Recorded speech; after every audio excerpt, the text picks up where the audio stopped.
Hi friends, I'm Tilak, you're watching Tech Maybe Unique, and today we're going to see how to insert fan key degree symbol on your WPS spreadsheet on your computer. If you are new to this channel, make sure to click on subscribe button below. We just quickly move on to the video. So how to insert a fan heat degree symbol on your WPS spreadsheet, I'm just going to show in this video how to insert it on your PC or computer. So the first way, you just need to press Windows key plus dot symbol. First, I'm just going to zoom in here. So just press Windows key plus dot symbol on your keyboard. So it will open the symbol dialog box of your Windows. So here I just change this to the symbol option and just click on the first option and just scroll down, and here you can find the fan degree symbol. So this is the one of the way. The second way, you can just insert the symbol by clicking on the insert option on the top and just click on the equation. Now you can just click on this arrow section and you can find a fan heat degree symbol here.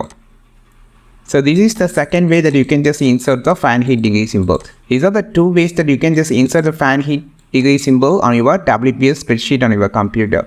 I think this video helped you a lot. Like this video, share this video, subscribe to this channel. We will meet our next video with valuable content. This is Tilak signing off from Tech Maybe Unique. Have a wonderful day.